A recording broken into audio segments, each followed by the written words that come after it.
fine. Thank you, Tim. We do have a quorum. I tried to go to it. Oh, and not that really more people.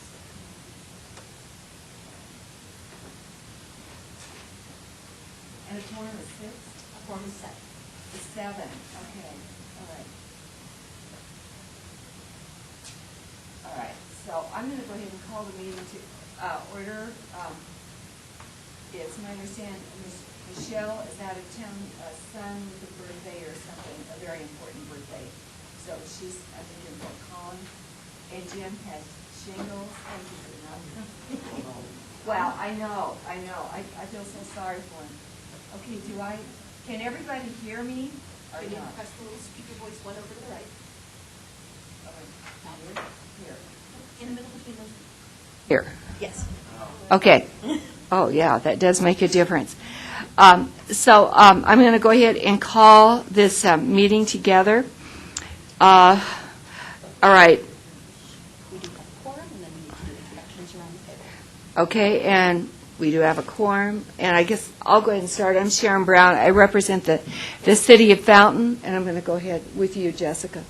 I'm Jessica McMullen, Policy and Communications for PPACG. John, can you turn on your microphone and do that again? His fault. That's John fine. DeVoe, Woodland Park. Aubrey Day, Citizen at Large. Julie Ott, League of Women Voters. Hal Moffett, El Paso County. Kim Muchler, Citizen at Large. Roy Rosenthal, Manitou Springs. Timaldado Kono. Okay. And then we need to go to our audience. Would you go ahead and tell us who you are, please? Leslie Mason, the CDOT, your next program. Okay. Okay, Ken, I guess we'll go back with. Ken Prather, PPACG. John Leosatos, PPACG. Jordan Moon, fellow with PPACG. Okay, and then ladies, staff?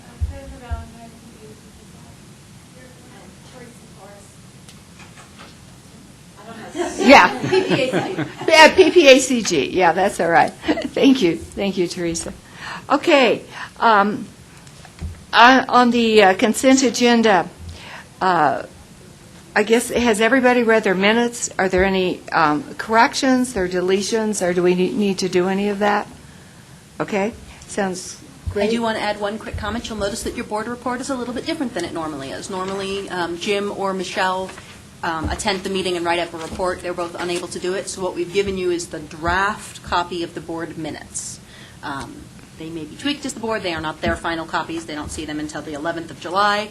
But we wanted to let you know that that is a little bit different than what you normally see.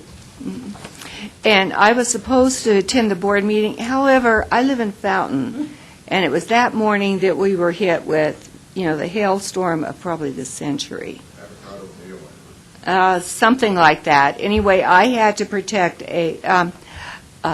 my glass sunroof that had 3 big holes in it, and I thought I'd better not leave until I get someone out there to protect that.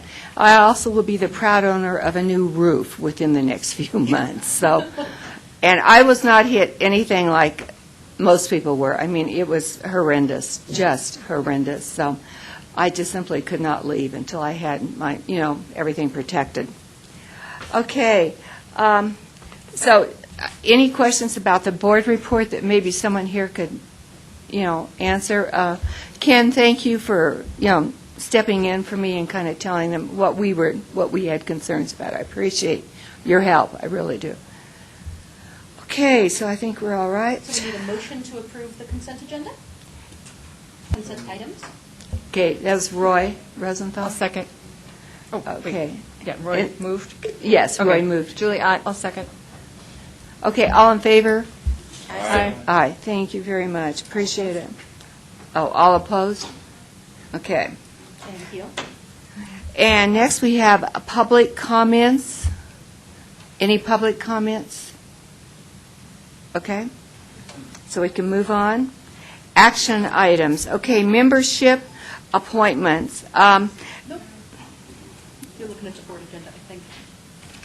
I am. Thank you very much.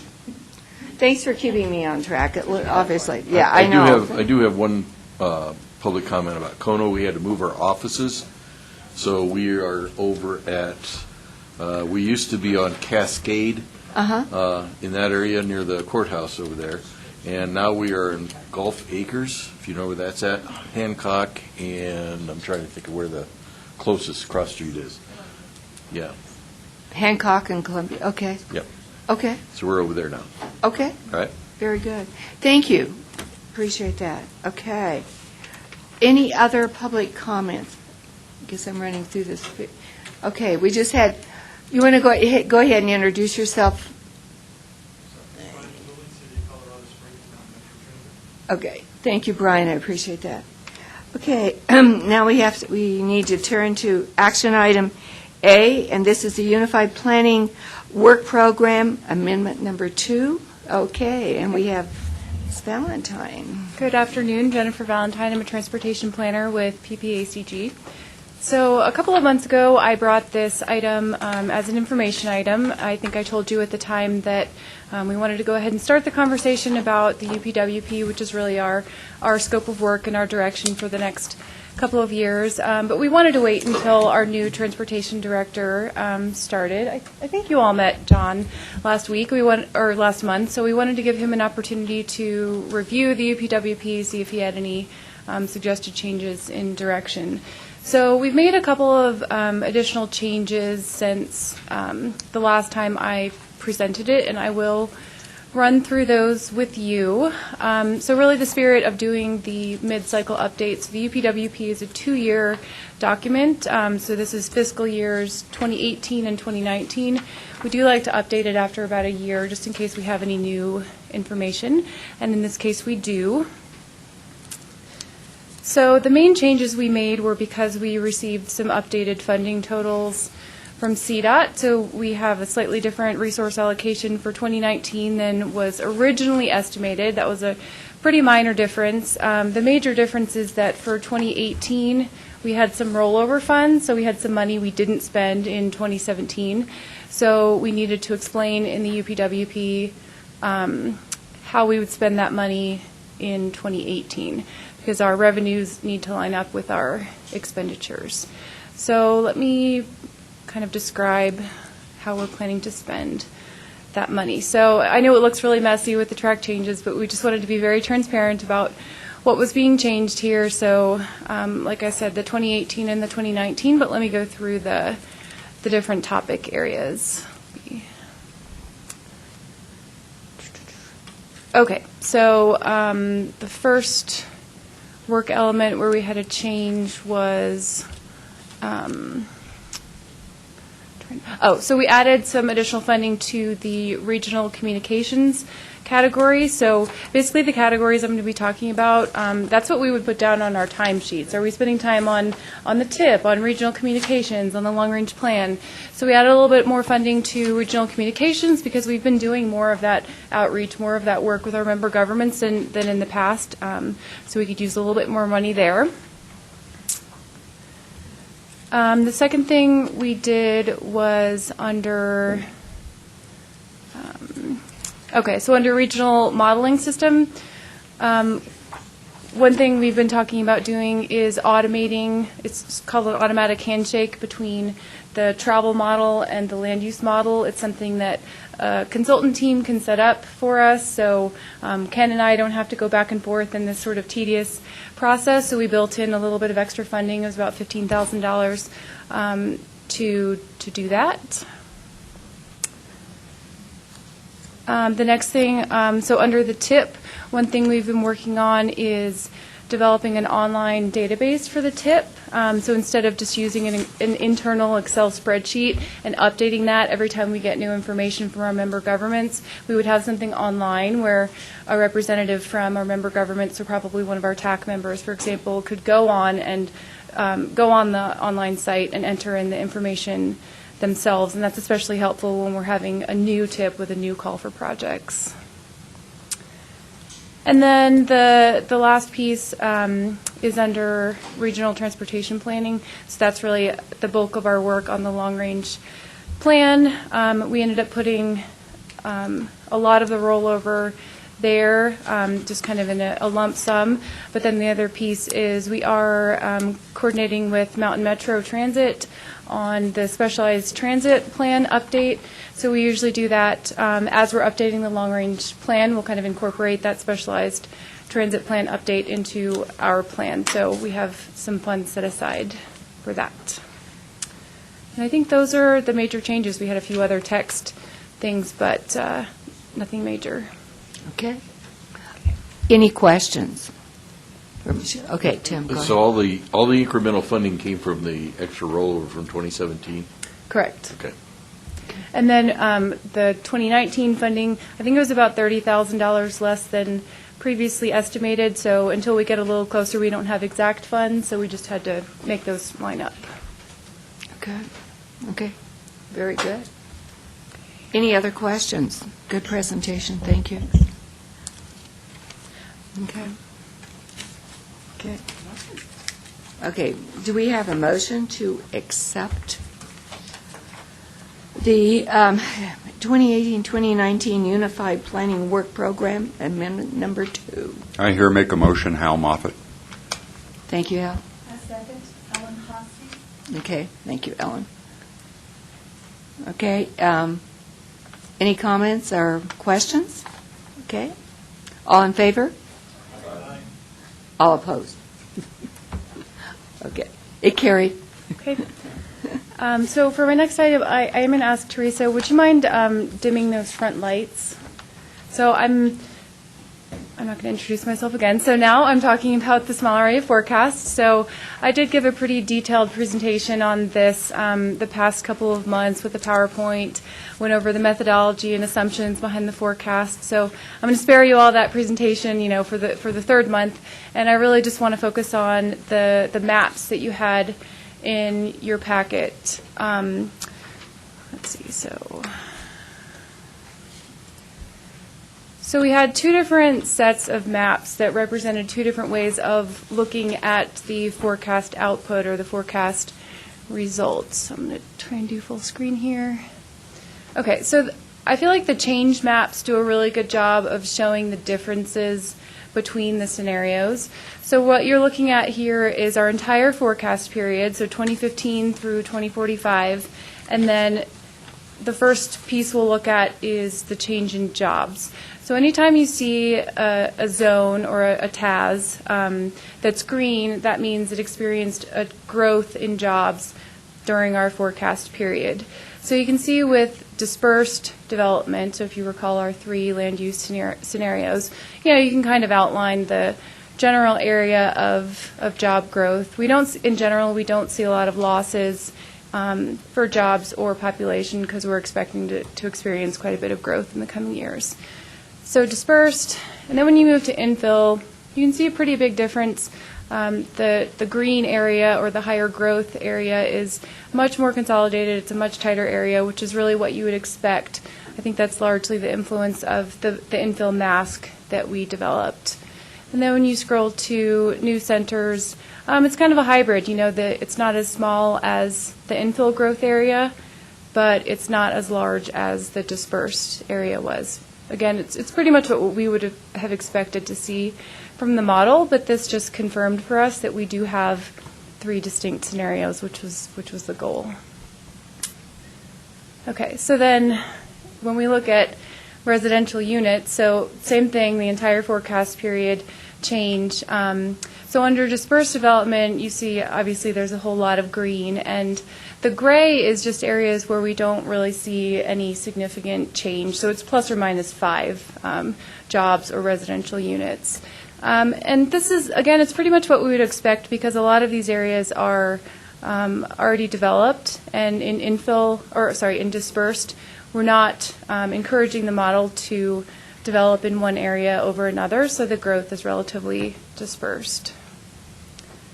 So when you switch to infill, really if you keep your eye on kind of this central area, so dispersed, infill, you see less growth in a lot of the outlying areas, and you do see more growth within the City of Colorado Springs boundary. So again, dispersed, infill, dispersed, infill. And then finally, again, new centers is kind of the hybrid. You see, you don't see quite as much growth in outlying areas, but you don't see quite as much within the city of Colorado Springs as infill. So then we also did this series where we zoom in. This pink boundary is the city of Colorado Springs boundary. The downtown Colorado Springs area with these small TAZs that are actually city blocks. You really just have to zoom in to be able to see the changes there, which is why we did this series. So it's pretty similar. Dispersed jobs, infill. Again, you're seeing that change, kind of the tighter area of growth. And then new centers. Won't spend too much time on these. And then with residential units, dispersed. You see more of the growth within the city boundary. And then new centers. So the second series I want to show you is the density maps. So the first series was really showing you the difference between the scenarios. This is focusing on the change over time. So you'll have a 2015, a 2030, and then a 2045 map. Let's see. And they're a little bit hard to see on this screen, so I'll probably run through the regional view pretty quickly and then focus in more on the city boundary map. So 2015, dispersed jobs per acre. I'll just scroll back and forth a little bit. So 15, 30, and 45. It's kind of the pattern. One interesting thing to point out is you do see Schriever Air Force Base pops out in 2030 because they're expecting some growth in that time period, and it's just enough to bump them up to the next density category, so I thought that was kind of cool to see on the map. Mm-hmm. With infill, yeah, I'm just going to go ahead and switch to the closer in view for both, actually. Okay. So I think the main thing you see here is when the colors start to get brighter, you know, we go from a dark green to a light green, or we start to get into the oranges and the pinks and the reds. That's where you really see a lot of the growth happening. And, you know, definitely some of it is in downtown Colorado Springs, but we also see a lot of growth along our major transportation corridors. So along Powers, along Academy, along Platte, Fountain, those types of areas. A lot of it in all three scenarios is this northern section of Colorado Springs, so the Interquest, Research Parkway, Briargate kind of area. We really see that pop under all three. So when we look at infill, I think the really dramatic thing to point out here is what happens downtown. So you see a lot of kind of the yellows and some of the reds, but by can you like maybe not? Are you moving the mouse? Oh, I'm sorry. Okay, thank you. We're fighting over the mouse. Okay. So between 2015, 30, and 45, you really see the job density in downtown Colorado Springs increase much more than you did under the dispersed scenario, which, again, kind of like we saw in the first set of maps, that's really what you would expect because of that mask. But you also see a pretty similar pattern with the growth in northern Colorado Springs and along those transportation corridors. When you're saying downtown, I'm trying to get some kind of reference point. Is it mostly in what we call the New South End area? So this is the Downtown Development Authority area. Yeah, one comment we got initially was we need more landmarks on the map, so we added, you know, the highways, but some of the TAZs are just too small to start putting in road names. So each of these little squares is a city block. So, I mean, we're talking about kind of a, you know, maybe 10 or 12 block by 6 or 8 block area. So it goes beyond just the very, very core of downtown, but once the TAZs start getting a little bigger, it's not really considered part of the area anymore. Okay, what would be considered Pikes Peak in Nevada? Can you put the little? I probably only can if I open up the KMC. Oh, okay. I was just wondering, that would give it a little bit better reference, I thought. This is probably I-25 right here, Okay, if that all helps right. at all. Yeah, yes, it So, does, definitely. yeah. We can put- That's right. Yep. So 24 and 24 25. and 5. So Okay, that's fine. Yeah. That just helps a little bit. Okay, Yeah, great. Thank you. Okay, and then finally, new centers. You definitely don't see downtown getting quite as red because that was a slightly different mask. It allowed growth in some concentrated areas, but more outlying areas. And then again, you still really see that northern section of Colorado Springs with a lot of job growth. Okay, so then with residential growth, so this is a slightly different story. The residential growth was really influenced by the development projects we entered into the model. So what's happening in the next 5 to 10 years set a really strong trajectory for where that growth is going to occur. So you see 2015, 2030, and 2045. So a lot of growth is happening over here. So this orange Taz right here, so that's the northern section of Banning Lewis Ranch. That development is happening right now. So under all three scenarios, you see this happening. Same with some of these areas over here, kind of. Falcon is more out here. So here's 24.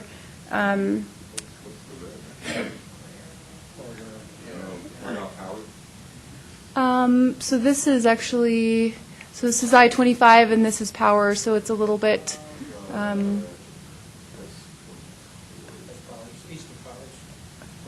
oh, right, 25, Okay. yes, you're right, Yeah. you're right. Right. Yeah, there was a lot of development projects kind of near Volmer and north of Woodman, that sort of area. Okay. So a lot of growth there. And then very similar under infill, you see these same areas, although Falcon does get a little bit more growth. You see a lot of growth down in Fountain.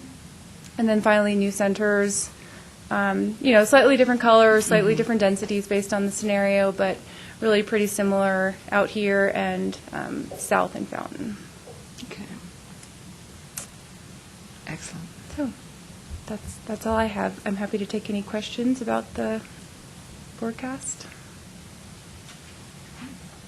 Okay, yes, Aubrey. I think I've said this before, but I hope I'm not the only one who doesn't fully understand how this forecast is applied over time. Is it meant to guide development at all, or I guess, can you simplify how it's applied? Sure. So, PPACG has no control over how our member jurisdictions choose to develop. So when we develop a small area forecast, it's based on all of the inputs I've been describing, the development projects, the zoning, and so it represents, it's sort of a what-if exercise. So what if the City of Colorado Springs decided that high-density residential zones could go from 10 dwelling units per acre up to 20, what would happen in the model? And that was part of the whole scenario planning exercise of what are 3 reasonable possible futures we could expect for our region. So our infill scenario is not some crazy, extremely dense. It's sort of variations on a theme of directions that we could go. So it's not meant to say this is what you have to do. So the way we use it, the first thing we do is it's part of our project scoring process. So we have the 13 scoring criteria that came through here a few months ago. So one of the scoring criteria relates to infill.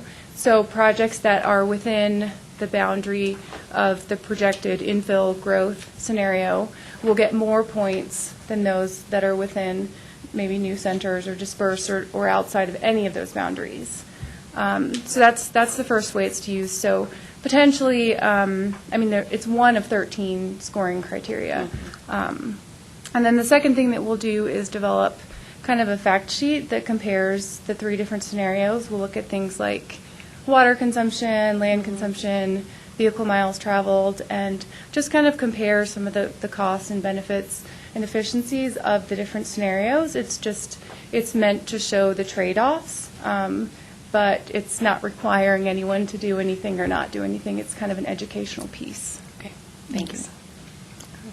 Are there any other questions? Just one, are you sharing this information with the city plan, the guys that are putting together the plan for Colorado Springs?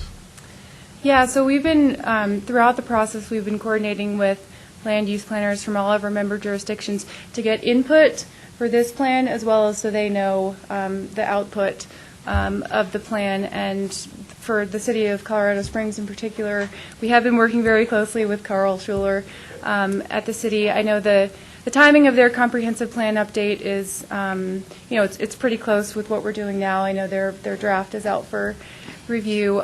So we've definitely had that coordination. I think the main point is that we redo this forecast every few years.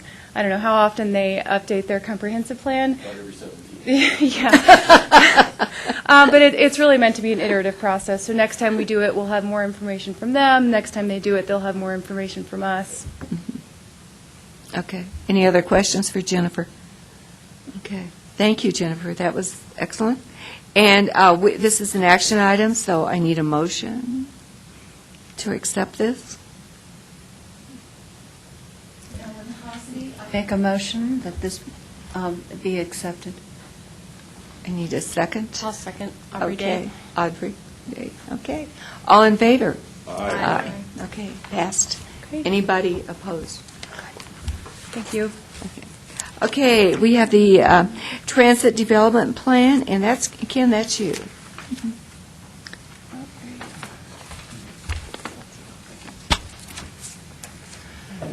Good afternoon, Ken Prather, PPACG Transportation Planner. Just a quick summary of what we've been doing for the last couple of months. CDOT is developing a list of an inventory of transit needs in the state, preparing a list, prioritized transit projects within each region in the state, so that when money happens to fall from the sky, the legislature does something, the ballot initiative this fall, and people ask for projects that could go and spend that money, they've got a list prepared and they don't have to scramble at the last minute trying to come up with that list. Especially critical for them at this time is the ballot initiative that the Denver Chamber of Commerce is proposing. And CDOT is scrambling to come up with a list of bondable capital transit projects. The definition has changed from when we first started, so now they want projects that are $10 million in cost or higher. The project has a 50% match requirement for the ballot initiative. And so these are all some of the factors that have played into trying to come up with a list of priority projects from our region. In your packet was the projects that had been identified over the last couple of months by staff, local entity staffs, the Transportation Advisory Committee, the Mobility Coordinating Committee, and your input.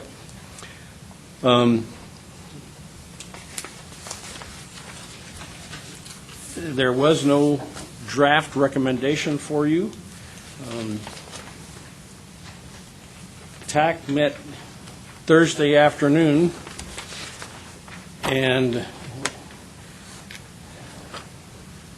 came up with a recommendation, and that's what was emailed to you yesterday afternoon, which I have handed out today. So this is what you got in the email yesterday afternoon. There's been no changes.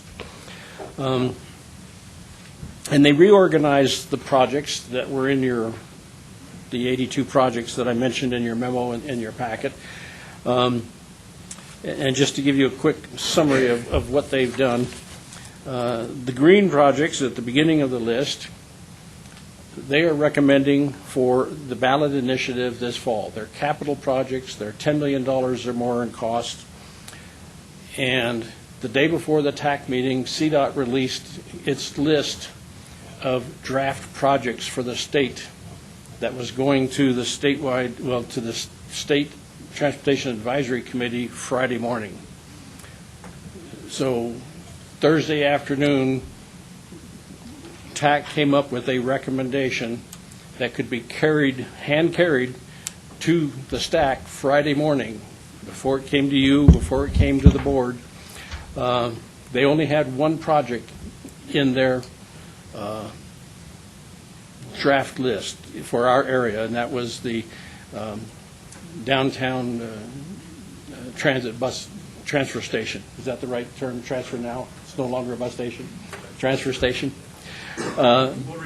And CDOT, or TAC, combined the park and ride lots you see there at the beginning into one project, and then added the bus garage and maintenance facility expansion, and the Manatee Springs shuttle and structured parking structure was added. And those were plus the downtown transfer station.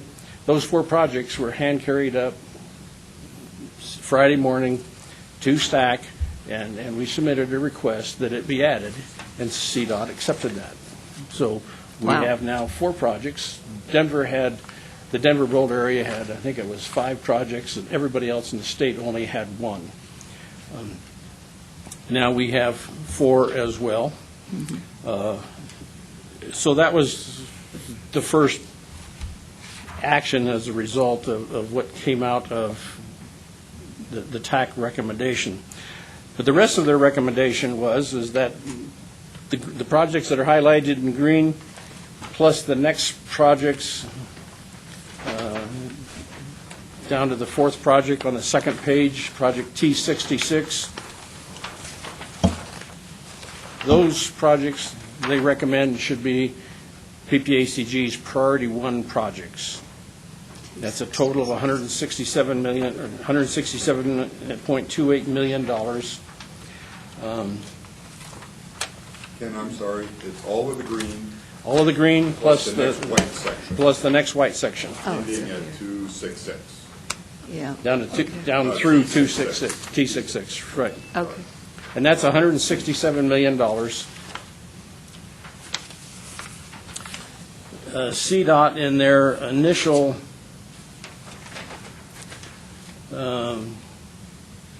request, they were looking for $135 million. You remember that raised some concern here at CAC last month about why CDOT was proposing a planning target of only 9%. Yes. And our population is 13%. So tax recommendation at 167 is now 11%. It's kind of a compromise a little bit there. Then the following, whatever color you want to call that, off-white, peach, something, that is the Tier 2 projects.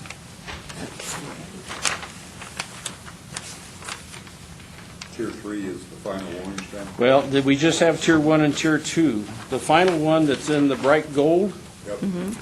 you can scratch these off the list for consideration. These are projects that are duplicated. They're different. Some of them are phases of a larger project that we've already included. Some of them are actually already in the TIP, already being funded.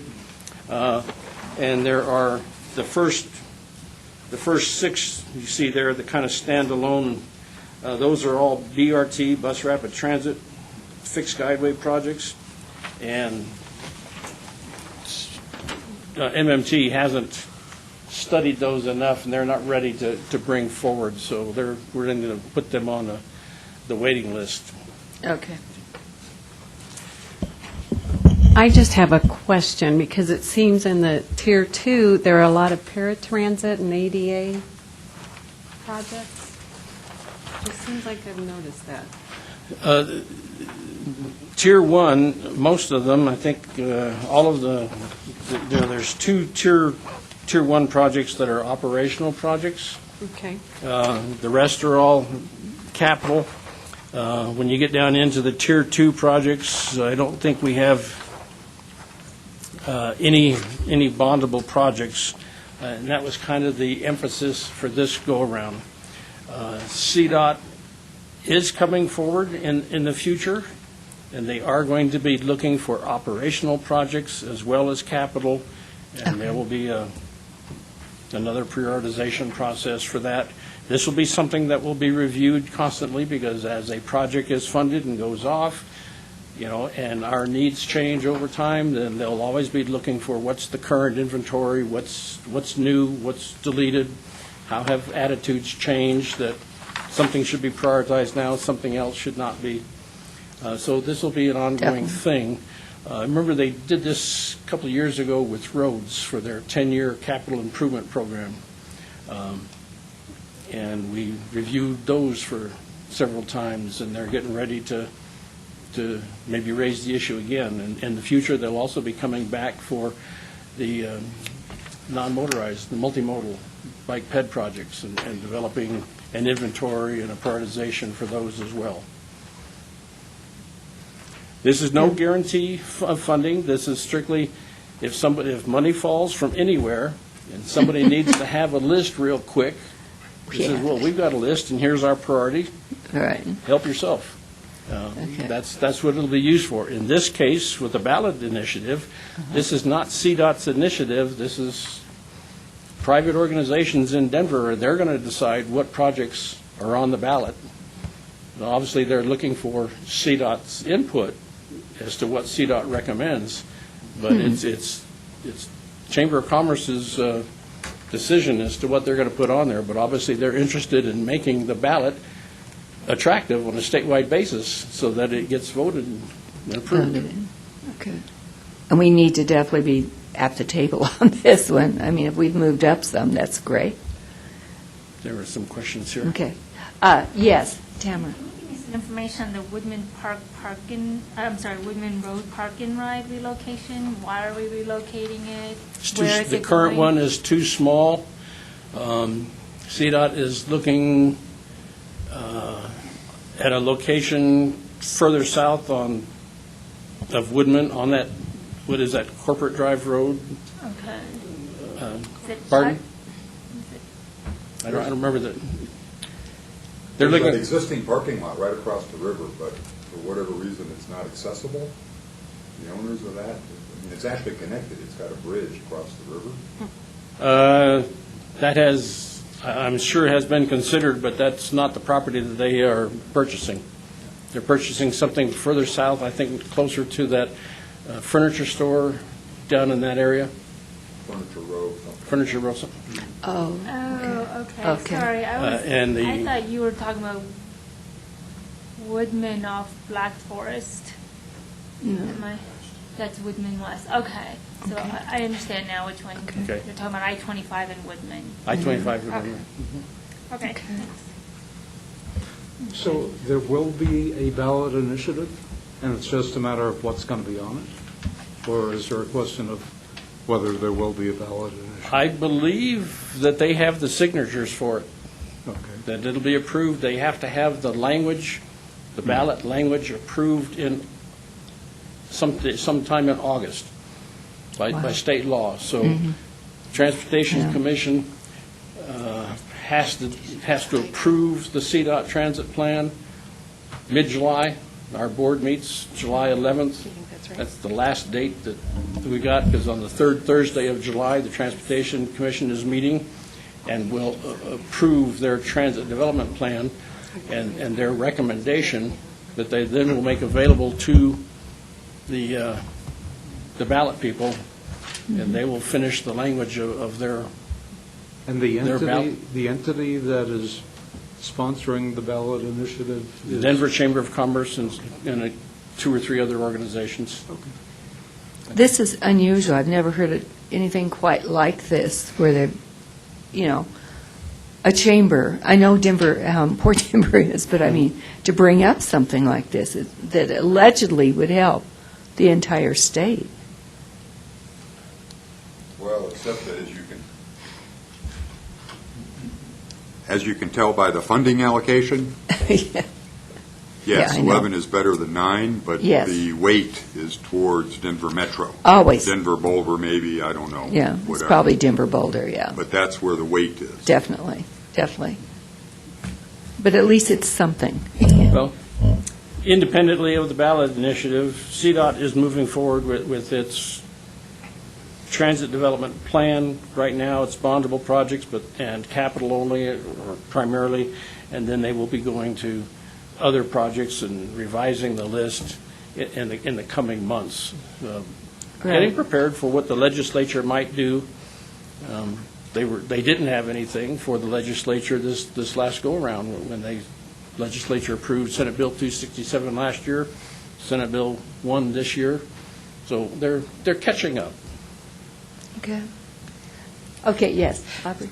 So going back to the Senate bill this year, there is some funding, percentage of that funding that goes to the local entities, right? And we get to decide locally how that's dispersed. Is that correct? Are we waiting until after the ballot to see how that plays out? It depends on what what happens with the ballot issue. Okay, and then how is it decided locally? Is it through the PPACG board, or who makes that decision locally once that's over? Again, it'll depend on whether it's the ballot or just the bill determining this, because it determines really? the funding a lot, the amount of what it will be, and it'll be local governments, which it will involve PPACG, but as always, we don't propose the projects, we don't do the work, we just help Funnel the people. money. Okay, okay, thanks. Okay, Julie. Just looking online, denverchamber.org, and because I'm thinking that with the current requirements to get on the ballot by petition, I don't think it's been approved yet, because I think that would be big news. I think it would be huge if somebody can get on the ballot this way. It will be the first time with the new rules of, I think it's 2% of the voters in every Senate district. So this, looking online at like I said, denverchamber.org, I think they're working on that petition. So if you see it outside your grocery store or the library, and you like this idea, you need to sign it. Otherwise, it's going to be tight. Well, maybe that's what it is. Maybe they're trying to come up with the official language so they can go out to petition. Well, and I think you might have to have, your official language before you can ask the voters, because if you look at the paperwork you're signing, the entire question is there. So, and I remember being asked about this. It looks like May 21st they were saying we're going. So, like I said, if you like the idea, then you need to sign that petition and keep your fingers crossed to promote Definitely. it. Well, and real quick on the policy side, the Denver Chamber has pulled titles. That's the stage they are at. Then they write the ballot issues. I think John had something he wanted to chime in. Yeah, and maybe somebody else knows better than I, Madam Chair, members of the committee. Hi, I'm John, by the way. I'm new here. What I've understood is part of the language in SB 1 was that it approved moving forward with this ballot. So I believe they're going to move forward with this ballot initiative. If this fails, and I believe there's another one by some sort of radio talk show host that are going to be on the ballot, whatever that is, and that one's going to focus on bonding. So that wouldn't be new funding. That would take the existing and bond with it. Then there's the Denver Chamber one, which again is a 0.62% increase in the sales tax, and that's what's moving forward. So the timeline is that July 11th, we sort of have to have everything into CDOT. CDOT then will then take that through the process to take it to the State Transportation Board for their July meeting, and I think Ken mentioned that's in late July. And then it's got to go to the folks that are putting this together, Denver Chamber or Denver Business Coalition or whatever it is, and they need to get that done by the deadline in August for the Blue Book. And then that Blue Book would then be part of that ballot. So I think the Blue Book is the official ballot language. So that's how it's going to, that's how it's, my understanding is how it's going to be moving forward. So I'm not sure about the signature thing. This is the first time I've heard that. And again, I've only been here for 5 weeks in state. So, but the two STAC meetings I've been to, they've made it sound like it is the legislature through SB 1 basically said these two things go this year. If they both fail, then there will be another ballot initiative next year that would be run by CDOT that would talk about bonding. But if one of them passes, that's how they're moving forward. So, again, if somebody has better information, I've only been here 5 weeks, so I'm not super, confident I wouldn't bet money on this, but that's my understanding. So I think it's pretty much going to move forward. Now, whether or not, it goes beyond that, that's up to the voters, but that's the plan that I've understood it to be. Okay, that's clearer, maybe. a little bit. Clear as mud. Clear as mud, yeah. Okay. Okay, yes, Hal? Yeah, question, Ken. Why aren't we asking for our full 13%? If in fact our population percentage is 13%, why didn't we increase the list? Just, I know we moved from 9 to 11, it's going to get modified. Why not go for 15? I'm going to ask my boss to sit back up here because the funding has been discussed at the STAC meeting, the Statewide Transportation Advisory Committee, Yep. and I don't attend that. My boss does. John? Madam Chair, members of the committee, boss is such a strong word. We're coworkers, we collaborate, so, yeah. My understanding, because this process happened before I got into the state, is that, again, the process is to come up with these development plans and sort of look at the distribution of the funds for all the different fund sources prior to developing the statewide plan. And I think they do that statewide plan about every 4 years and these percentages. So this percentage idea is part of that bigger process. So I think CDOT, to expedite this, because they've been sort of, running pretty fast, said, we're going to take these transit monies and we're going to sort of run it through this process. But my understanding is that they really haven't had this transit funding source before. So it's not like they had an existing development plan. They had to put this before. This is a new kind of expansion of what's going on.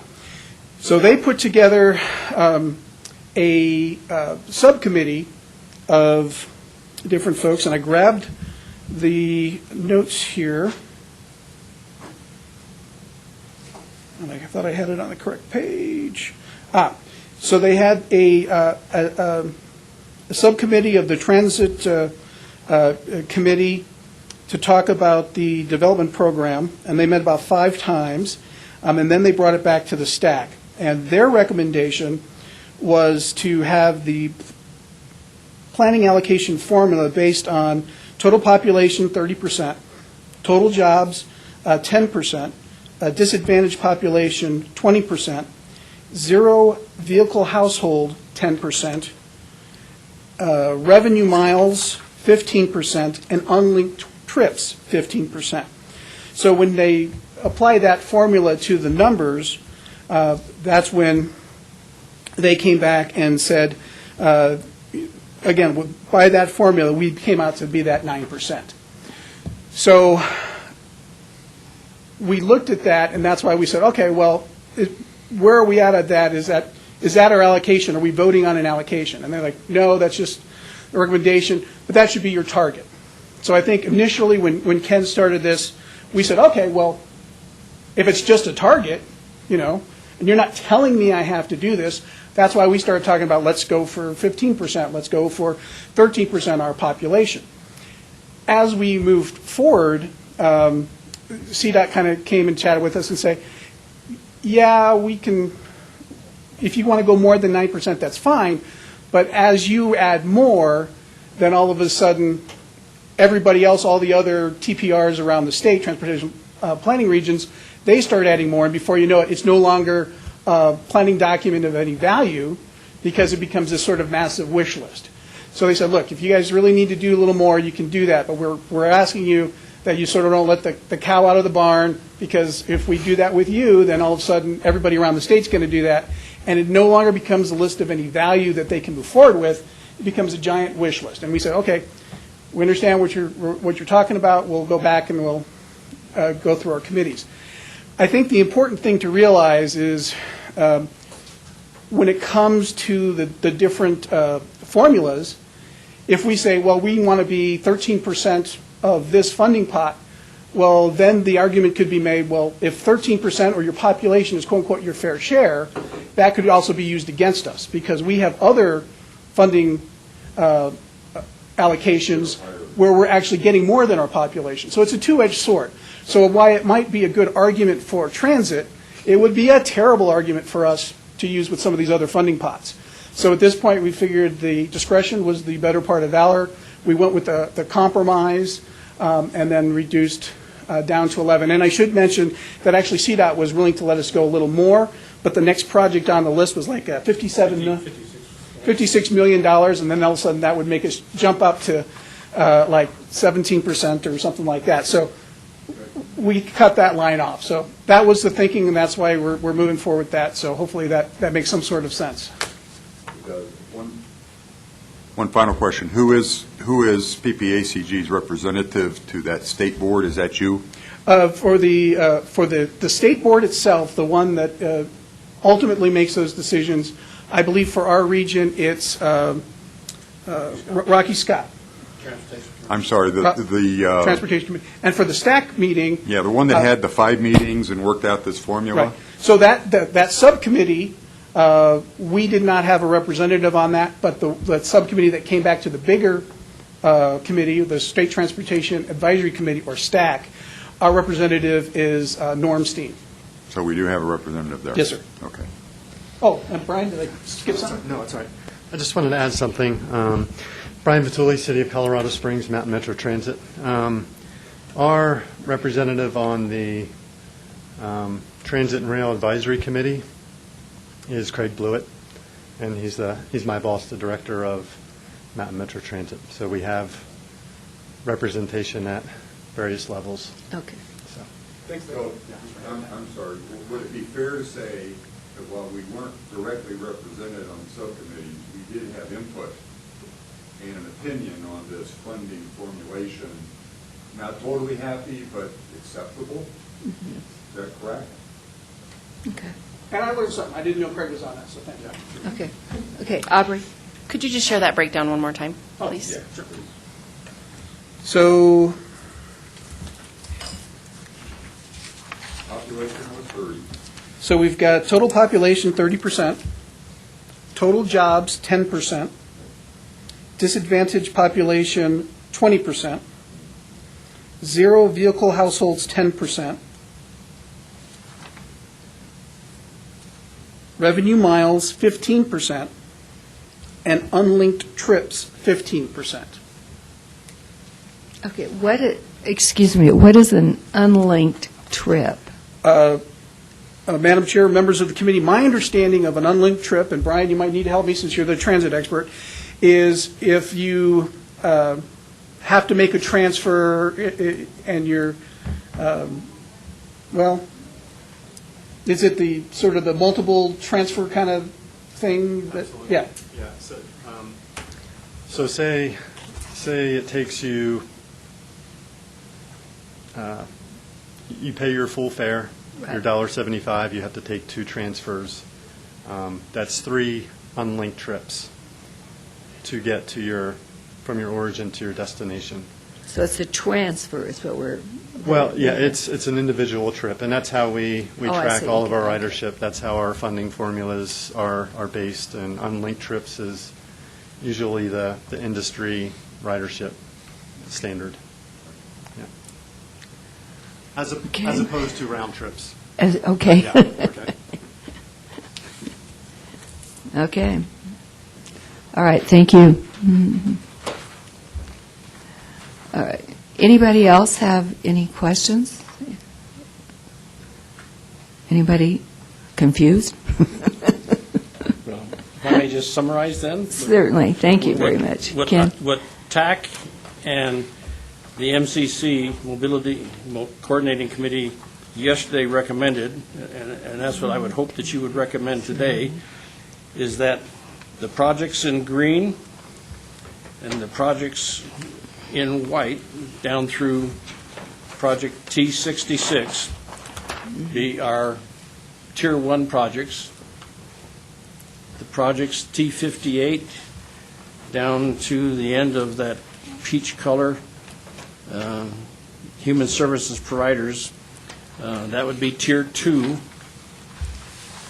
And the projects that are highlighted in green, T50 through the Manitou Springs Transit Shuttle and Parking Structure Project, be our the recommendations for the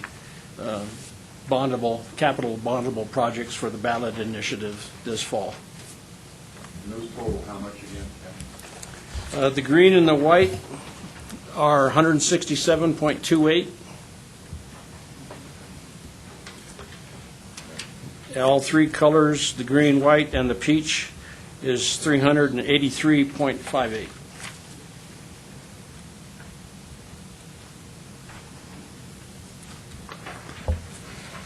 Sharon? Yes, okay, go ahead, Julie. So if the ballot initiative doesn't pass, is this list still useful, in your opinion? This list would still be maintained and revised because this fall, the legislature will have to do something again to identify some money, and then we'll need another list for whatever is being proposed by the legislature. Okay. So it's not, I was just thinking of potential motions, and it's not just about the ballot initiative. And there may be something new coming out on the federal side, too, some new grant process that hasn't been available in the past, and so we'd want to be ready for those. Thank you. Okay. All right. Any other questions? Okay. Then I'm going to call for a motion that we likewise approve this, correct? I would like to do So this. moved, Helm Office. Okay. Need a second? Second. Okay. Tamara. Tamara, okay. Okay, all in favor? Aye. All opposed? Okay. Carried. Thank you very much. Okay. Okay, you're still up there. And I'm just going to stand here. That's quite all right.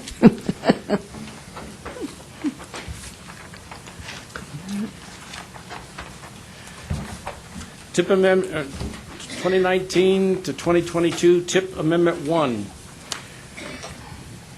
The 2019 to 2022 TIP was approved by the board, and you reviewed it and recommended approval back in April. It does not go into effect until 1 July. So after April, our 2017 TIP was still alive. We amended it twice, once with an amendment, once with an administrative modification. Those amendments and a modification now need to be incorporated into the new 2019 TIP that will become effective 1 July. So on July 11th, when the board acts, we will be just bringing something and making it current in the new TIP that we've already approved in the old TIP. Okay. In addition to that, and that's what these three bullets are here, but CDOT has also carried out its faster projects. And this is for specialized transit vehicles. And they've had their annual selection process, competitive process. They've selected them. These are the projects that they are awarding funds to in our region. And these have to be incorporated in the TIP before these entities can spend that money. And so this is new, but it's kind of a consent item because CDOT has already awarded the money. We just got to administratively get it into the TIP. So asking for approval for TIP Amendment number 1. Are there any questions? Okay. Then I'll call for the question. I need someone to make a motion to approve the TIP Amendment number 1. I'll make motion to approve. Okay, Tim? Second. Okay, and Kim did the second? Okay, all in favor? Aye. Okay, opposed? Okay, carried. Thank you very much. Thank you. Okay, informational items. We have the Hyperloop presentation. It looks like Leslie may have just stepped out of the office. Okay. I'm just trying to figure out where to put our. Oh. Okay.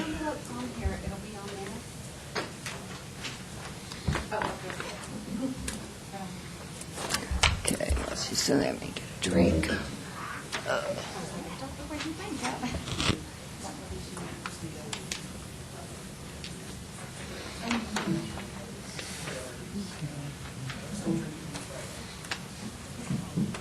Getting a break.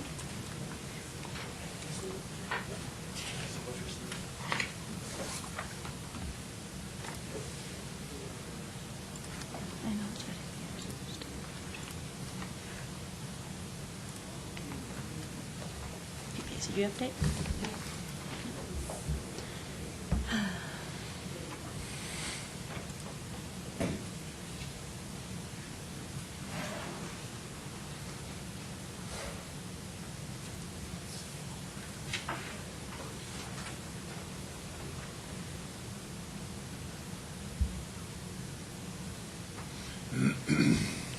Good afternoon, everyone. My name is Leslie Mace. I'm with the RoadX program with CDOT. Thank you for the opportunity to talk really quickly about the Hyperloop and the Arrivo program that we have going on. The first one being Hyperloop. Certainly, some of you may have heard about Hyperloop. Virgin X, Richard Branson, has partnered with them and put a significant amount of capital behind them. What it is it's a closed system that you're seeing here. And what they're proposing to do is look at operations throughout the U.S. We were the top 10 finalists as part of a nationwide search for areas where this would be appropriate. And I'm sorry, it's taken just a little bit of time to kind of go through this. This is a pretty big presentation, so sometimes my slides don't move as quickly as I'd like them to. When we look at this particular line, this is the area that they're looking at. So anywhere from Cheyenne, Wyoming, down to Pueblo, and then certainly out through Vail. Right now we're in the feasibility study, so both CDOT is conducting their own as well as Hyperloop. Hyperloop has engaged 2 actual projects that they're putting in the ground, the first one being in India, the second one being in Dubai. But they're also looking at where else is it appropriate. So when we sit down and we talk with the Hyperloop folks, certainly they look at the Rocky Mountain as one potential area for that. I'm going to scoot back one area. There's a video that should be popping up here, but because it's so slow, we're not getting it, so I apologize for that.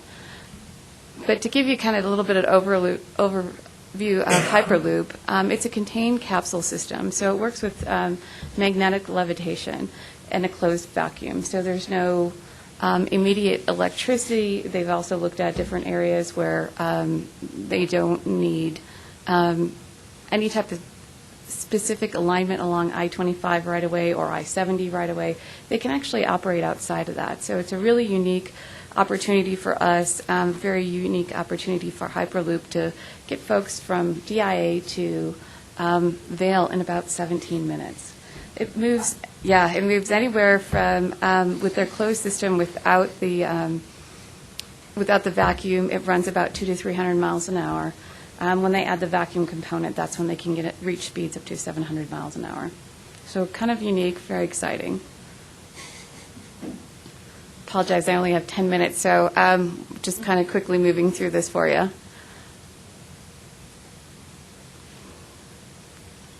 And hopefully this will load for you. Hopefully. Again, my apologies. Maybe not. Oh, there we go. There was a time when I wasn't my best. Oh. Nope, that one's not going to load. Maybe we can get this guy to go. So when we talk about Hyperloop, there's other people in the same arena, and Arrivo is the other one. So Arrivo also works in a closed conduit system, and right now we're working with them on E470 for a test track in between I-25 and DIA. And with that, they would be moving in the same fashion with a closed tube system, but they're looking at more of a immediate vehicle interaction, as you can see here on the screen. It would enter very similar as you would with a subway turnstile. If you can think of that concept, that's the way that they're developing their system. When we look at kind of the shaded areas, that would be more of a closed containment system versus Hyperloop being transported in an individual pod. So moving vehicles versus moving people, they would be following the E470 alignment versus Hyperloop, which is looking to stay outside of CDOT right away.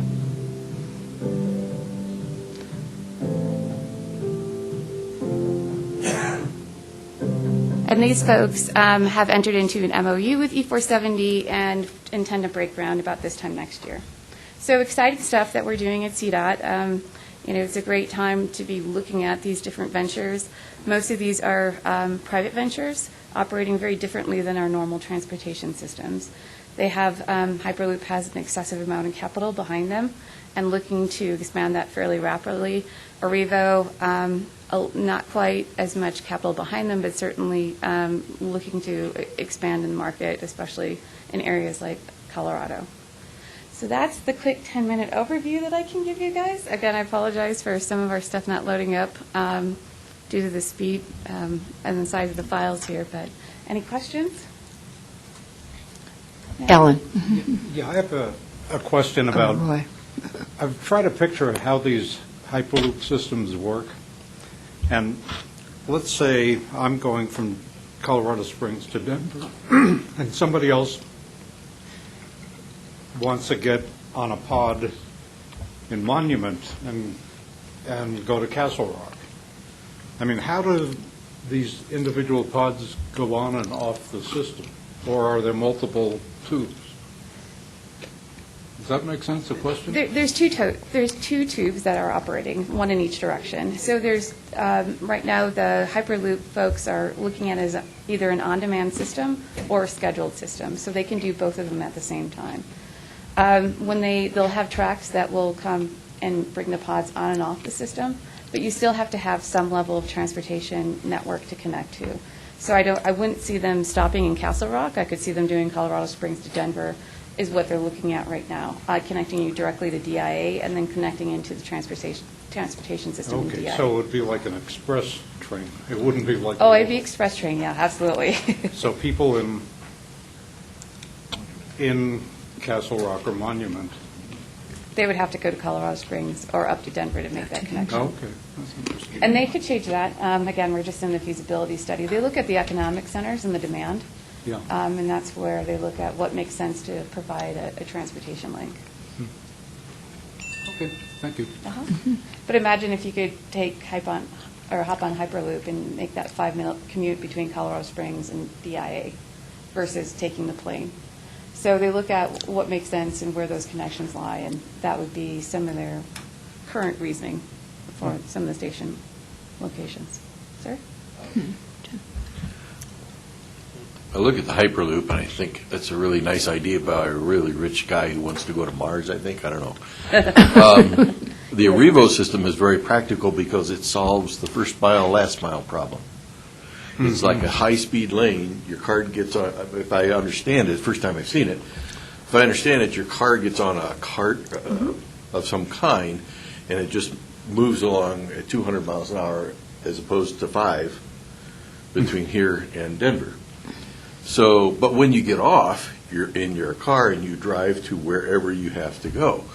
With the Hyperloop, you travel at 700 miles an hour, and then you get off and you wait 2 hours for a bus to come.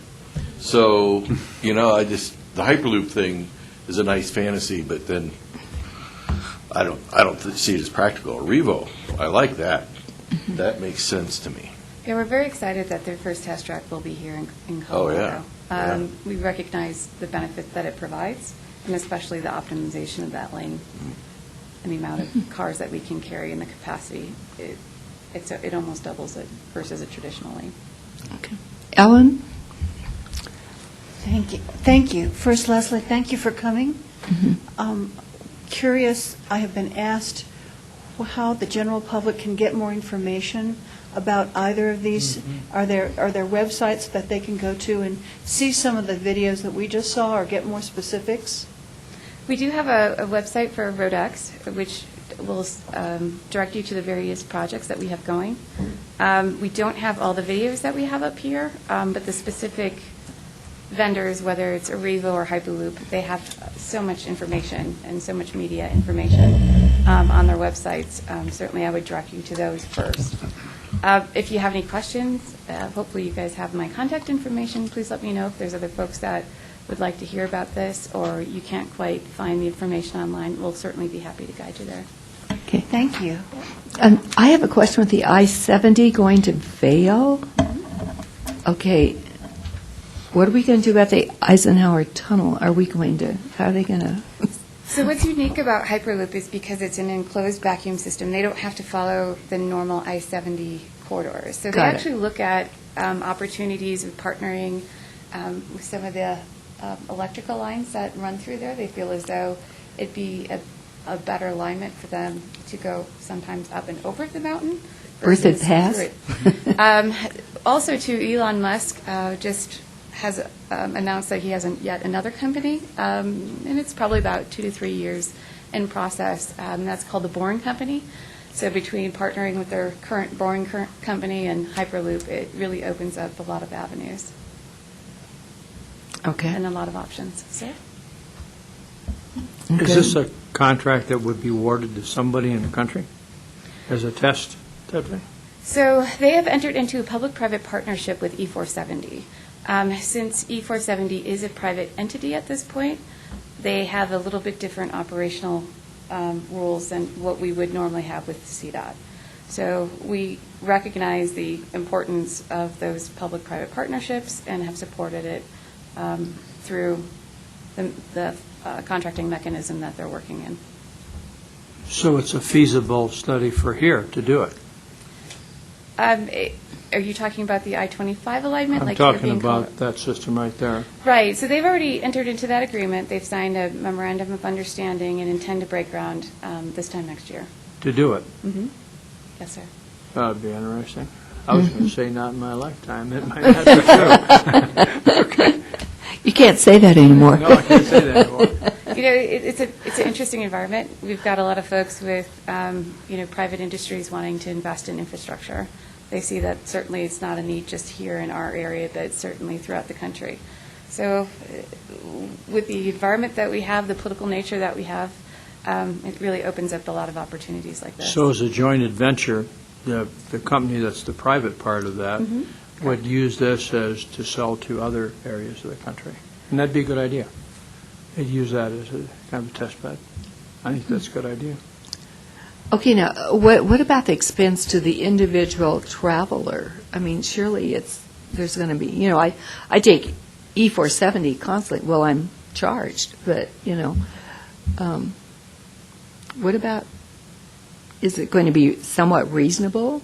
Surely there's going to be an expense to the...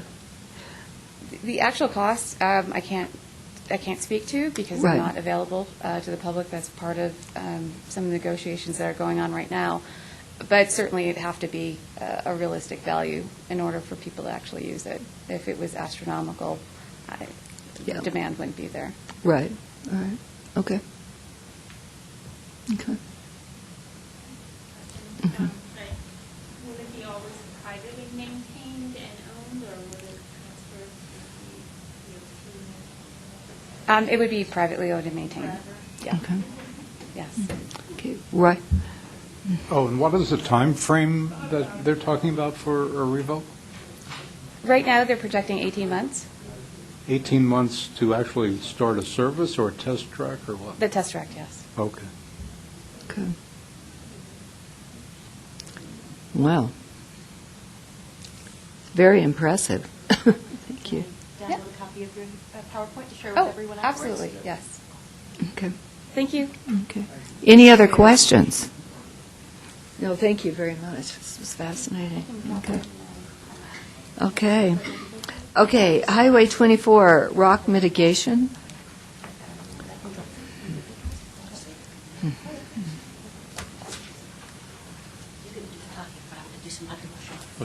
My name is Dave Watt. I'm filling in for Mark Hange to discuss about something a little bit different technology level than what Leslie spoke about. This is about the 24 Rockfall project that's underway, and it's Rock Falls. That's as fancy as we can get. But I think you're pretty exciting. Yeah. it has been pretty exciting in a way. But we've had some really large boulders that have come down. But this is a Rockfall project. It's underway. We started the actual rock scaling and installation of some of the rock scaling mesh this Monday. Was the first day. The differences you're going to see in travel are going to be from 9 o'clock to 4 o'clock during the day. We will be shifting traffic to one side or the other. So currently, the plan is the detour would have just been picked up, that we are putting all traffic on the eastbound lanes. So there's single lane travel in each direction. You can expect some delays through the day there, but we are keeping traffic moving. That has begun. It will take us through October with this rock scaling effort. It's a little over $2 million worth of work that's being done by Drill Tech Technologies. They've done a number of these type of projects on the I-70 corridor, also in the Clear Creek Canyon area, and this is a rockfall effort that is beginning this summer. While I have the audience, there's also other projects that will be going on in the US 24 corridor this summer. We will be starting a intersection improvement project at 31st Street and also at Ridge Road. The Ridge Road effort should take place while that Ridge Road is currently closed to facilitate some construction at Colorado Avenue and Ridge Road with the West Side Action Avenue project. It's ongoing. There'll also be a 31st Street extension of the eastbound left turn lane. So we have a lot of backups there right now. Underline, I think I'm not going to, we're all familiar with the area. I don't think I'm going to surprise anybody that there's really the problem that we're not fixing is that there's too many cars on the highway today. But these are some Band-Aids that we're trying to do to enhance the operations and improve safety and provide a better mobility system there.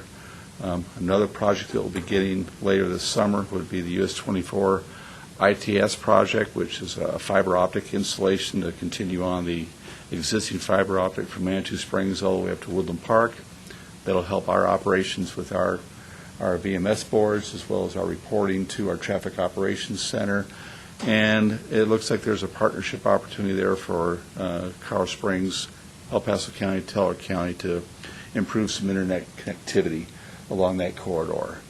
So that project will be going on its way, and later this summer there'll be a Montessori wall repair.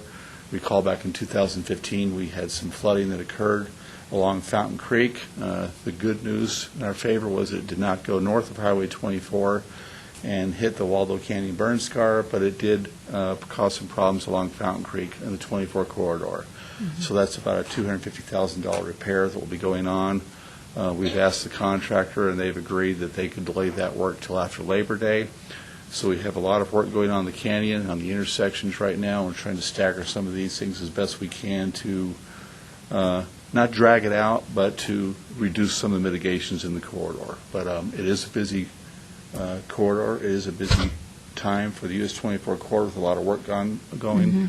But this is also work that's necessary to go ahead and enhance the safety, like I say, access and operations along the 24 corridor. Real quick version, if there's any other questions on that, there is going to be one website. If there's questions about what's happening on US 24 corridor, we're going to have one website for those 4 to 5 projects that's ongoing in the area. So it's 4-lane before 9 and after 4, right? Two-lane each direction will be 4-lane outside those hours. Okay. And we'll be working 4 days a week, by the way. We're not working Friday, Saturday, or Sunday. Okay. Okay, Ellen, I'm not surprised. Ellen Haase, Teller County. Just curious, as you go through these improvements, starting at 31st Street and going west, including Ridge Road, are there plans to deal with the need for wildlife to transit the area? They're naturally transiting and dying in great numbers, and unfortunately, the people are not handling it well, and there are concomitant traffic accidents. You mentioned the ongoing increase in the traffic. What can we do, or what is the plan? There have been plans as part of the 24 West expansion. There's an alternative there to increase capacity by a combination of additional through lanes as well as interchanges. Part of that plan is also to provide some wildlife mitigation. There are some things you can do separately, like we've done along the I-25 corridor. We are considering those, but these improvements are not part of what we have scheduled here this summer. But you're right, it is a heavily traveled corridor by the wildlife, and we are looking at those at accident history, if you will, between vehicles and the wildlife. Yeah, not to hold you up, I don't have the current numbers, but the last time I checked, in summer, we had peak days in Woodland Park at 67 and 24, of greater than 59,000 vehicles per day through that intersection. And there's a lot more traffic going up and turning off in the lower end of the pass, and a lot more traffic that doesn't make that intersection but goes up into Rampart Range toward the reservoir or goes north on 67. It's the safety issues are beyond my ability to describe. and I'm a long-term commuter in that area as well as a resident. I'm just concerned that going forward, as we increase capacity, knowing it's human nature as the roads are improved for more people to get on them, how are we going to deal with the fact that, number one, we have to pay to maintain what we've already paid to build, and number two, at some point, this natural passage through the Rockies, called Ute Pass, simply cannot be safely widened any further.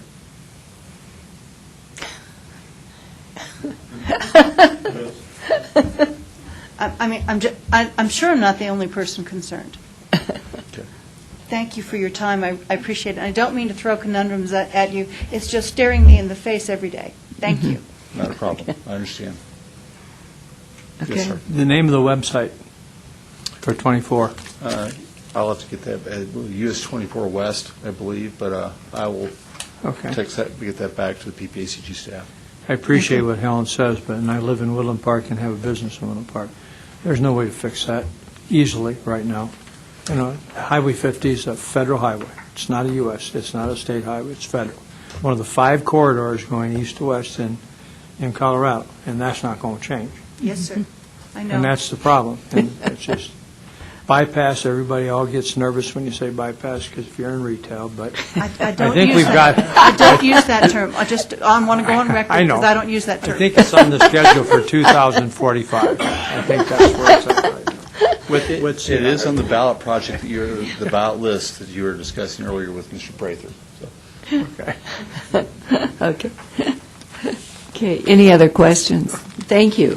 Question, are there any restrictions on commercial vehicles during the day, trailers, things of that nature? Good question. When it's under its 2-lane restriction? Not during the day, but we do put the notice up there that this is a 2-lane restriction. I will say this, we are trying to discourage bicycle uses on there. Yeah. It's a I'm not able to do it during the regular day, and with it being 2-lane travel, it's very tight for bicycles, but we have a lot of truck traffic up there, particularly Teller County with the mine operation. They do a lot of their deliveries off-peak and during the evening hours, but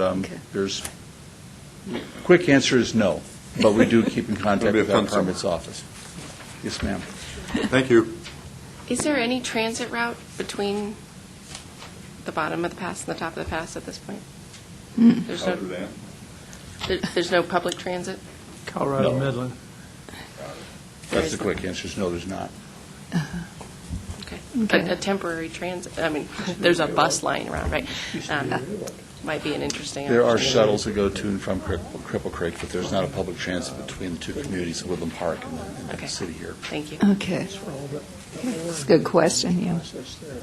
Okay, thank you. Appreciate it. Okay, Jessica. It's my turn to actually talk now. Yes.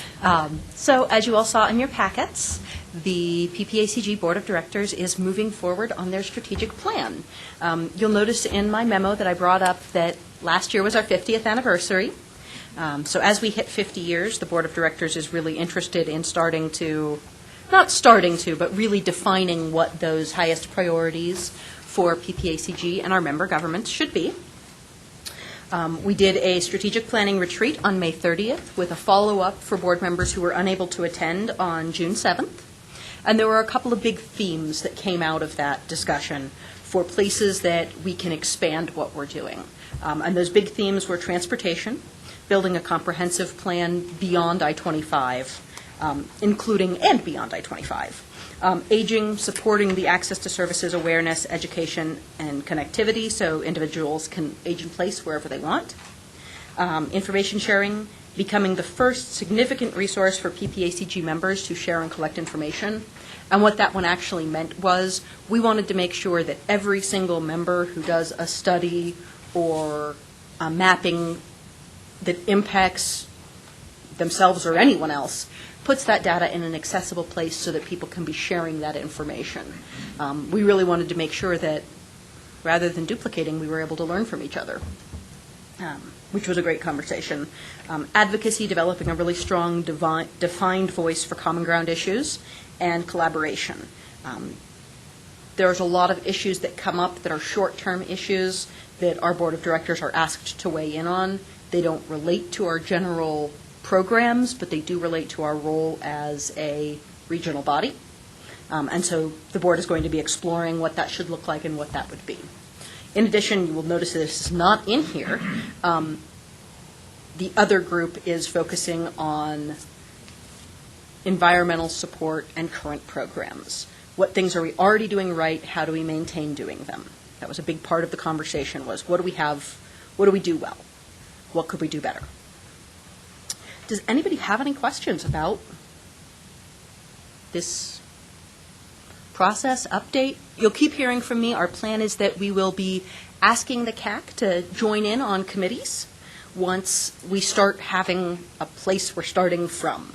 Right now, we're in those stages where there's not a lot of definition, so the conversations are very hard to have. As soon as we have direction, we'll be asking committee members, are you interested in this topic? Would you like to come to meetings and help us figure out what the exact goal should be? What are the steps we should be taking? What are the things you see as reasonable and right? What kind of timeline are you looking at for your next steps and your summary?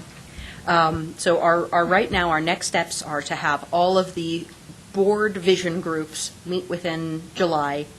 We will hope to have a draft document to all of the board members and committee members in August. So in late July and August, we'll be asking for input and feedback from committee members in hopes that we will approve it through the board in September. That's why Jordan, who introduced himself a little bit earlier, he's our strategic fellow assisting with this process. We are fully aware this is an incredibly ambitious timeline. Typically, a strategic plan is going to take 6 to 18 months to write. So we know that we're going to be hitting a much shallower, shorter-term level than we will be in the future. We do understand that this is going to be a process we continue to build on. We're not planning on getting a 50,000-step process this year, but if we can get 5 steps on each thing where we can really, you can see as our community advisory committee, what are we doing? Are we doing it right? Okay. Very good. So there's a list of remaining questions. The plan is to try to answer a couple of those as well as possible by that August and approved September timeframe. Yes. Not all 4, but at least a couple of them. Yeah. The big goal at the first vision group meetings is Okay. what's that overall vision for this theme? Okay. Very good. Okay. Any other questions? Yes. I had asked at last meeting, Ken, if you could give us an update on the project for Whiting 25. And I don't mean managed lanes versus none. I mean just where are we at as far as construction? Is there any updates or anything happening on that? Because I haven't, with everything else that's been on the We did actually get that request because we had so many information items and action items on today's agenda. We thought it was going to be a really long meeting already. John Leosatis will be giving us that update at our next meeting. Super. With all of the updates for things going on at the STAC, at the right. different coordinating committees, and the discussions that are happening along with the infogrants, $60 million that was approved and granted to our region. Excellent. Okay. Thanks. Thank you. All right. Any other comments here? Okay. Member announcements? Any exciting? Apparently not. Okay. That looks good. Okay. And do we have any items for the next CAC meeting? So I am going to chime in. So like I just mentioned, we are going to hear the I-25 gap update next month, and we're also going to get an update from the Area Agency on Aging on their 2017 service accomplishments, and just a little bit of information so you know what's been going on with them, what their funding cycle has looked like, and where they are in that. Okay. Thank you. All right. And I think that's it. We're actually, half an hour early? Wow. One of our fastest meetings ever. Wow. Yeah. Okay. I'd like to thank everybody for attending, and we're dismissed. Thank you.